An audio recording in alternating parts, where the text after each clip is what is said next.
Okay, we had a question about what proportion of house purchases now are paid for outright by people who've got cash to pay for them. Roughly, that was kind of what you were asking about, wasn't it? We had a comment really about how home ownership, how the idea that you have to have an asset for yourself and the encouragement for you to accumulate an asset for yourself then feeds into a lack of concern about the existence of universal welfare provision and security nets. Is that? Sorry if I didn't get that quite right.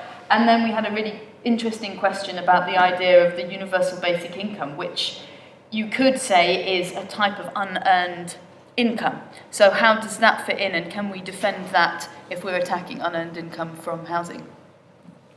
I'll just answer your question very quickly. So we've definitely seen an increase in cash buyers, and that's largely driven, I think, by the credit constraints following the financial crisis.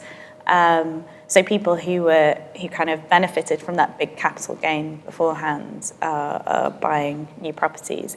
I have to admit, I'm not sure in the data whether that's concentrated amongst investment buyers. That would be really interesting to see. But we have a tendency, I think, and this is what I was trying to pull out in my talk, to really, we like narratives about bad guys, and we like simple narratives about bad guys, when really we're like, the majority of the population are complicit. So the majority of occupation increase is coming from people paying off their mortgage and aging. So that kind of speaks to the second question as well, that the economy is addicted to house price increases, as Ross was describing, on a macroeconomic and systemic level. But we are all addicted to house price increases on a personal level. And that is because we are dependent on it. And it actually makes campaigning really challenging. We at Shelter really try and think a lot about politically salient audiences, and we do a lot of public opinion canvassing. And unfortunately, it's just, the sad fact is the majority of people in this country are dependent on their housing. So when we're talking about getting ourselves out of this situation, we have to recognize that fact, that housing, that the issue of increases in house prices and housing costs is embedded within all our other issues. And we really have to think systemically, otherwise we're not going to be able to get ourselves out of this mess. And the majority of people just won't listen to us. So true. Someone was talking to me about Wilberforce ending slavery, saying, well, Wilberforce did it, specifically on the land value taxation question, because I was saying that if you, all you got to do for land value taxation, if you see that as a solution, is tell people, allow the campaign to get about 8 or 9 months traction. The Daily Mail write one headline on the front page, which is "They're coming for your garden." And that's it, game over. Because this idea of the Englishman's home is his castle, is so deeply imbued. So it's very, very difficult. And also when you start talking like this, that actually the freeholder has some sort of obligation to the community, people immediately, one of the first things they say is, well, socialist. That's socialism. That's nearing communism, and these isms get bandied around. So I mean, it's a tough gig for you, a tough gig for Shelter, but you do a great job, under those conditions. To the basic income, I think it's more triage. I think it's more sticking plaster, and I think they're going to probably have to introduce it because. But this is all race to the bottom stuff. And the reason they're going to have to introduce it is, how do you keep that element of the economy functioning if there's no money in it? Austerity's taken all the money out of it. Higher prices for food and living costs and housing costs. So what have people got? And what people haven't realised, and Thatcher with the unions and all the rest of it, is the Germans have got it right. You need good unions. You need a protected workforce. You need a really vibrant rented sector of housing. Why? Because the Germans have got a mobile workforce. So if you've got the best wind technology in Dusseldorf, the best technologist to work on that will move to Dusseldorf. They'll be there for 2 years, and then they'll move to Hamburg, and then they'll move to Munich, or whatever it might be. In this place, in this country, you've got the most immobile and slow-moving housing, disaster when it comes to getting people around the country that you could actually, if you were going to write it, you wouldn't do. It's such a horror show. So a mobile workforce is a good thing. Unions are a good thing because we need to protect workers' rights. Smashing the unions to pieces, putting people on 0 hours, the logical next move is universal basic income, isn't it? Because how else do you get money to people? So reverse all that, and what I want to do is put the tax base on unearned wealth or income, and use that money to augment the incomes and use that money to pay the taxes for public services, taking the pressure off the poor and the workers and the people who actually go out and do a shift, as opposed to sitting there and waiting for their house to make more money than they do at work. And then you get a sort of cyclical economy where that money, which becomes more stable. So I'm not a fan. I think the next step will be universal basic income. I'm not a fan of it. I think they're going to have to do it, because what else have you got? But it's such a waste of human potential, because you want people to go out and express themselves. That is more Renaissance-like, if you like. You want the artisans to go out, but they can't because the rents are so high. Just a quick point on universal basic income and why at Shelter we're a bit nervous about it is because such a large component of people's expenditure is housing costs, and because they vary across the country, a flat rate of what people are getting could really disadvantage some households. So, in the kind of an immediate terms effect, kind of just imposing that could actually be, you could see a lot of families who are really on the brink worse off. That's why we're quite nervous about it. It's anti-entrepreneurship, by the way. Okay, brilliant. Can we have Charlie? Can you take 3 more questions? Yeah, just in case you missed that. So we've got a lady in the front row, a girl at the back, and a lady 3 rows back as well. I just wanted to. So the mic is just to allow your voice to be recorded, so you have to project. Yes. I just wanted to pick up again on the universal basic income in the long term, because with a perspective in which there will be far fewer jobs because of automation and robots and goodness knows what, by the 2050 it could be as few or reduced by about 50%. And we have to think about how to energize people. And I totally understand about the creative aspects, but that's up to us. It has to be educational, and people have to have encouragement to use their freedom that they have to be creative.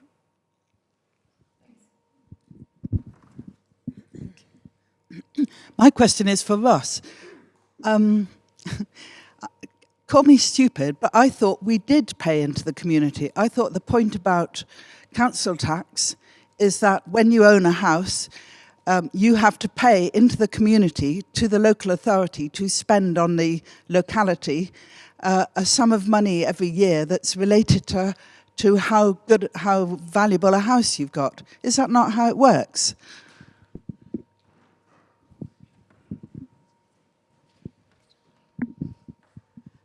Hi there, this is more a comment rather than a question, and it's about the unearned income and how that happens when you actually live in a property that increased in value. Your income is not really real. So if you bought your house for £100,000 and 3 years later it's worth £150,000, then everything in the area would have gone up by the same amount probably, and it means that you can't actually get high on the ladder, so it's completely fake idea of you having more. But when it actually means you have more is if you are buying to let, because that's when you can take advantage of the market prices going up. And I don't know, is the solution heavily taxing a second property? Is that something that is extreme, and would that work? I don't know. So a question to you then. Thanks, John. Okay, Sorry, I was distracted at the end there, but I thought that was an interesting point. It sounded like it was going to develop into an interesting point. Did people hear, or do I need to repeat anything? You broadly heard the questions, great. Can I just respond to this? So, if a house in central London, which is worth £21 million, you buy it, right? How much annually do you pay council tax on that? Probably what would be in the region? F. What's it? How much is that? How much is F? I don't honestly know, but I know it's completely unfair. Yeah, but roughly how much? Roughly, just roughly. £3,000. So you've got a £21 million house, unoccupied, because it's used as a fund for some dodgy dictator or whatever, and you pay £3,000 a year for that, right? So I'm not talking about a £1 million house in the middle of London. I'm talking about something much more modest, and about how most homeowners do contribute to the local society. Of course they do. Of course they do. But what I'm doing is taking the extreme point, because you can see the disproportion. Yeah. Right. So your average house in this street around here, how much proportionally does that pay? Again, it's not proportionate. The amount of money, the volume of that capital of that house, it's not proportionate. And then what you do is someone comes in, does it up, and moves on. If you want decent communities, you're going to have to pay for them. And my suggestion would be to levy a tax on the unearned wealth, the unearned increment in land, so you free up the real economy to get it working. You can't have it both ways. You can't have you can't. And this gets back to this service mentality. The council will look after it, and then you write a stiff letter to the council because the roads are. You need assets which are self-sustaining. You need communities which are self-sustaining, and unless you have a consistent flow of capital through those communities, which is taxing unearned wealth, as opposed to having runaway house prices, there's no other way of putting an airbag or a brake to hold that community together. Also, tenants pay council tax. Yeah. Right. So tenant. Right. Can I? Do you want to explain, why? Yeah, I think the thing with council tax is, you made the point there, the gentleman made the point that tenants pay it as well. So it's a weird mishmash of paying for a service and paying because you're having that unearned income. So that's one problem with it. The other problem with it is that it's really, I mean, the Institute for Fiscal Studies has done a lot around this, about just how irrational the banding system is, for example, how you've got like really fine grades at the bottom and then like massive ones at the top, which, to be fair to Osborne, he did adjust that, and you actually saw a drop in prime property London prices as a result. But it by far has not gone far enough. But I think there is this conceptual problem with council tax, that it's a weird mashup of people paying for services and people paying for the value that they're extracting from owning land. So we can do a lot more. And I think your question kind of hits upon something, the kind of human sort of reaction to a lot of these narratives we're talking about when we talk about housing and land, is, again, it's that thing of a blame game. And I think another way of framing it is more about that we're all kind of trapped in this system that has all these numerous irrationalities. And some of us will have to shoulder a larger burden. The people who've kind of managed to benefit will have to shoulder a larger burden. But as Ross says, it'll be to the benefit of everyone in the communities they're living. But this taxation of property and land is pretty crazy in this country, to be honest. And it's layers of policy that have built up over time, and that's why it doesn't really make sense. And just to finish this point, the logical progression or the logical conclusion of the system that we have now are gated communities. If you think about it, if you keep going, you'll eventually, people won't be able to survive on the margin, won't be able to survive, and eventually you get a gated community. You have all the poverty around it, Why? Because the people within that gated community have privatised all that wealth as opposed to pushing it back into the community to have that thrive. So I'd like to end with this. If we are in it, all in it together, you have to all be in it together. You can't pay that lip service, on this. And that's getting a circular economy moving, or a more holistic economy, and stopping putting propaganda on various television channels about doing up houses as if it's a good thing. I just wanted to speak to that last question because I think it kind of brings in that point of a blame game. The house, I would very much like to do a bit more intensive research on this because in my opinion, the housing ladder is, as you said, a lie. And it's all about timing. And that's what drives things like intergenerational inequality and strife, because those who benefit from capital gains, it's really about at what point in your life are you in the housing cycle. There's been a lot of actually really good work done by economists trying to tease out why consumption goes up with house prices. And the kind of common narrative was this wealth effect, that people, see a value in an increase in the value of their house and so they spend it. But in actual fact, it's the collateral effect that drives it. So it's the fact that you can borrow more that fuels that consumption boom. And of course, when that all falls apart, then you're left with a financial crisis. So I think we do really need to, in this country, we absolutely need to nip in the bud that myth of the housing ladder. Fantastic. Do we have any more comments and questions? Okay, we've got 2, 3, so 4 in fact. Oh, great, okay. Can I just ask what suggestions you might have for a land tax? Interesting. And then there's, if you put your hands up so Charlie can see you, then Charlie can. Thanks for your speaking. I'm a PhD student from the University of Birmingham. I'm quite interested in land. You talk about land is a quite important role of the market housing. How about think land? What's the role of the land in the community housing model? Something like housing cooperatives, community land trust. How do you think about community land ownership could be a possible way to affordable housing provision for local people in need? Thank you. Just want to make a comment really about this question of unearned income. The value of land and natural resources is economic rent, and we create that communally by all the interactions that make a piece of land desirable. So if you fund a basic income, i.e. a citizen's dividend, from the economic rent of land, actually you're giving us back that bit that we've got a right to as a single equitable payment, equal payment across everyone of that landed value.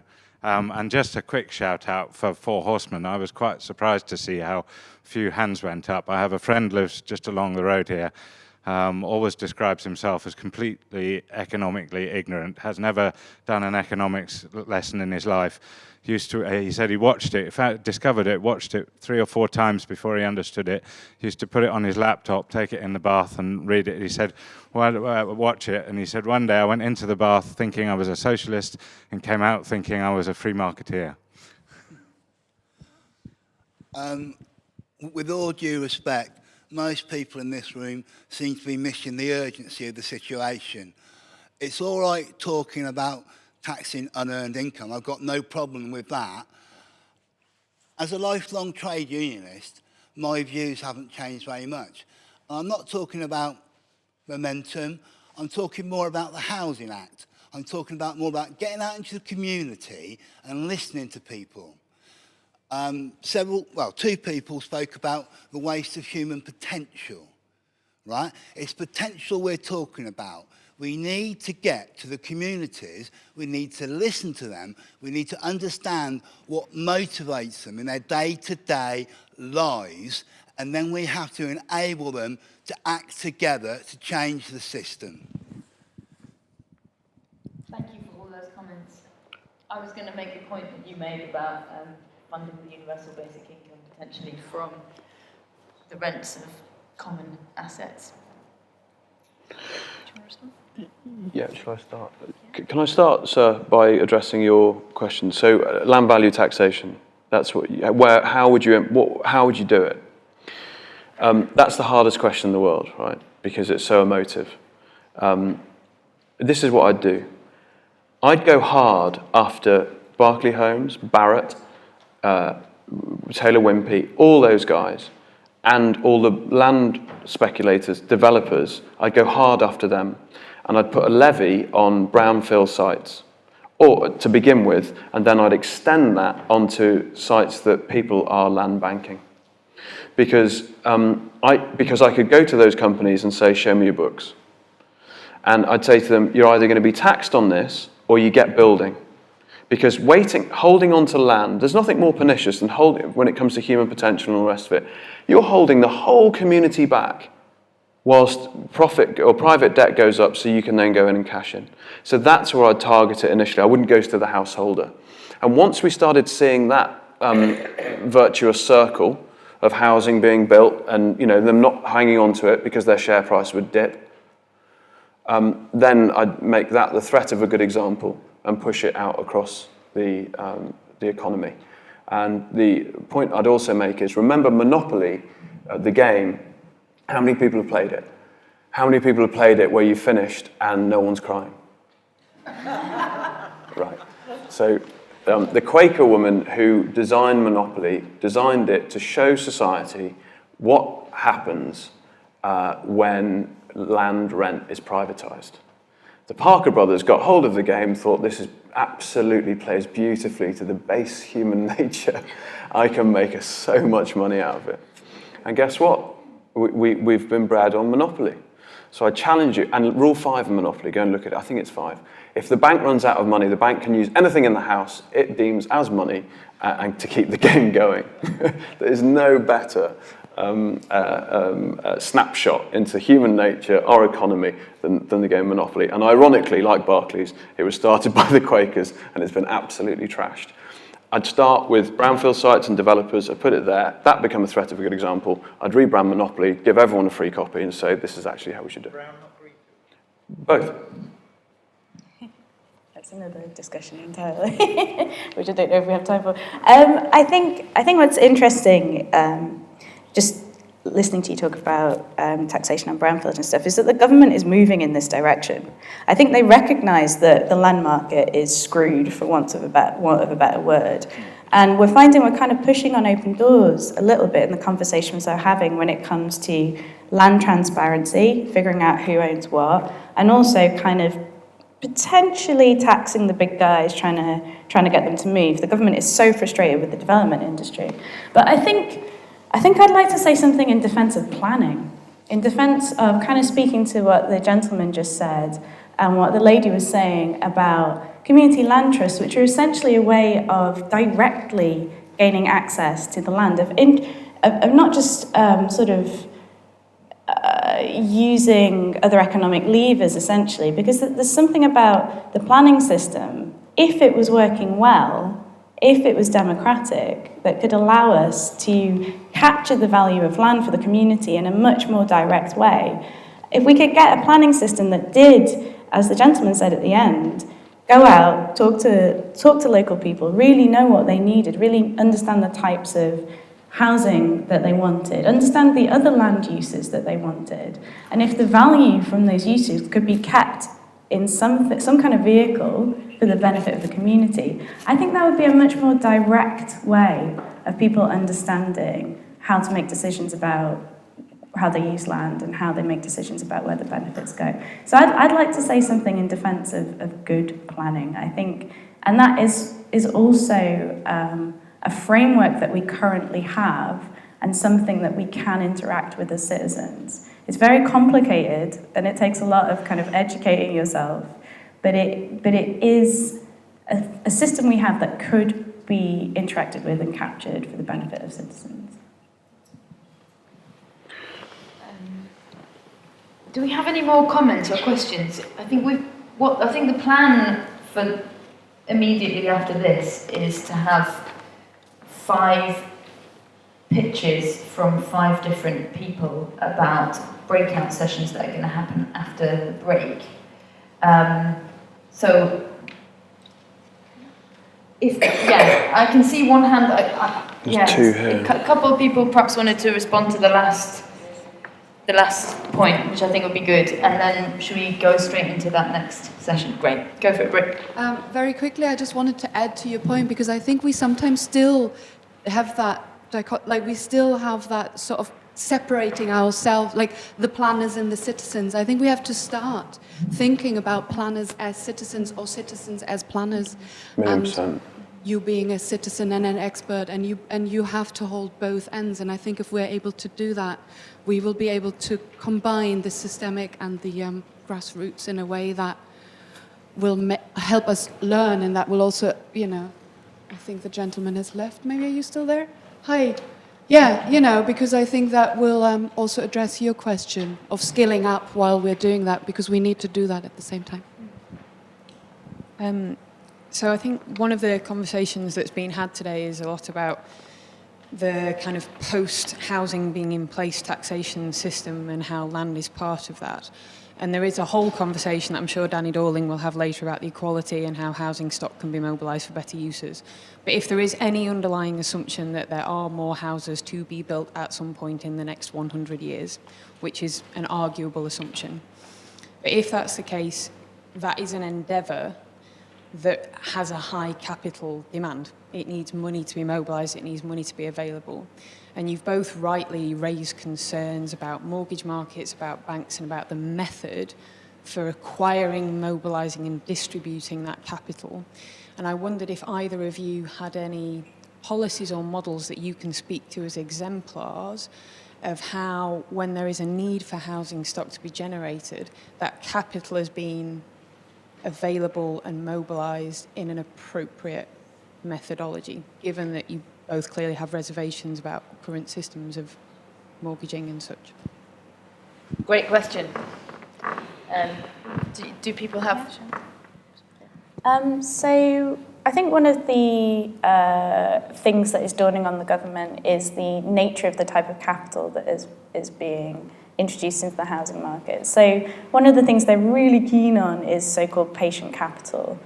So we're talking pension funds, and we're talking people that basically would be happy with a rental income as their return because they're in it for the long run. And that's not to say that that's not a good start. But rather than just kind of glibly saying all pension funds are good, I think we really need to look at who the investors are and what their interest in the investment is. Freudian slip there. But what they're trying to get out of the investment. So I think the best models really marry the motivations of investors and the motivations of people who want to actually house people well. I think that's the key kind of red line that we can't ignore when we're looking for new innovative models to actually get the stuff built. And there are a few, if you want examples, go to Sweden and look at some of the housing cooperatives. Are you Swedish, by the way? Oh, sorry. I just thought I had heard a Scandinavian accent. But go to Sweden and look at the housing co-ops in Sweden and how they've parcelled up land and said, this is ring-fenced and we are doing this with it, as an example. So so a lot of people also talk, instead of citizen basic income or universal basic income, about QE for the people. Sort of move that idea on a bit. What I like to see is a distributed banking system, as opposed to the one that we have now, which is totally fragile. And what that means is having a distributed net versus this terrible sort of pyramid. And remember that steep alienating hierarchies, which are all the management structures at banks, are a response to a low trust environment. That is good. So what I want to see is flattening of those hierarchies. That means you have local banks, and that means that you reinvigorate relationships between local bank managers and the community. so they know what they're doing. And then you get patient capital to come in and put the money behind that, and it gets a return. It's very, very simple.